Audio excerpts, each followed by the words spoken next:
ये उस समय का प्रसंग है जब भगवान श्री रामचंद्र जी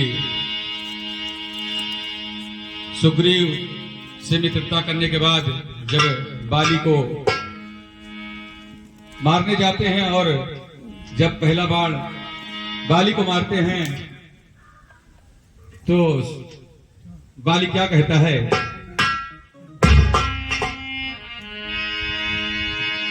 बहु छल बल सुग्रीव करे,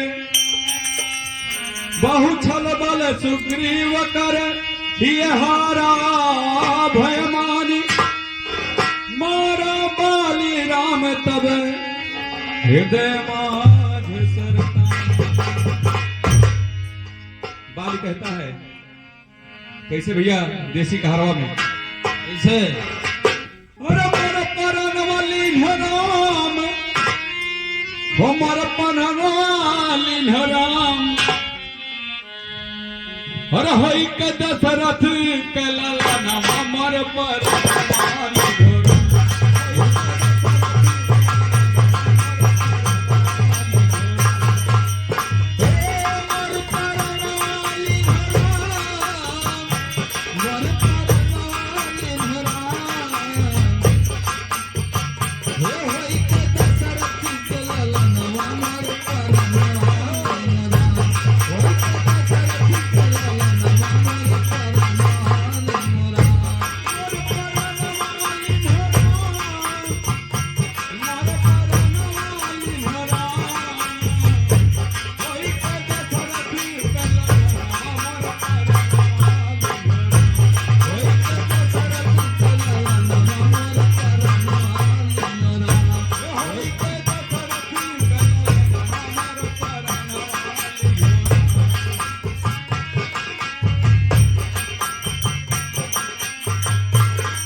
तो बाली कहता है मैं बैरी सुग्रीव प्यारा, ओ गुड़ कौन नाथ मोहि मारा, ओ अनुज बधु भगनी सुत नारी, सुन सट कन्या समचारी, अरे पालन करते हैं धर्म मोर पर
प्रभु श्री रामचंद्र से, हे सतराचर जग के स्वामी, ओ मानन नारी महनवा, आज परा मोर चितवई स्वामी, अरे लागे हमरे बनवा, अरे देखो तो हरे ही समनवा मोर पर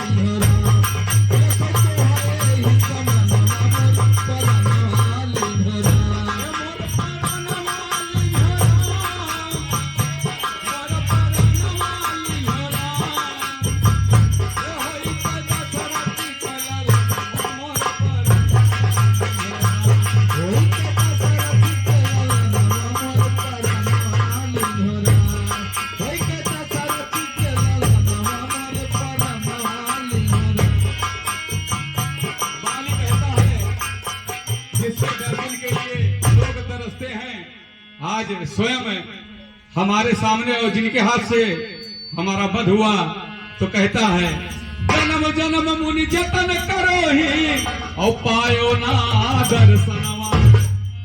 जन्म जन्म मुनि जतन करो ही और पायो ना दर्शनवा। आज हमारी भाग बड़ी है अरे हमारे खड़े समनवा। अरे जाब रघुबरे तोहरे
नारायण आए समनवा। बड़े बड़े हारे बलधारी और भाग सुन गर्जनवा। मटिया साउचे हैं बदनवा मोर पर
हे जगतारण जग के स्वामी ओ हमें दियो दर्शनवा। हे जगतारण जग के स्वामी हमें दियो दर्शनवा। और रामदास जी भजन करत हैं अरे गाय गाय कीर्तनवा। अरे राखो अखिया के सम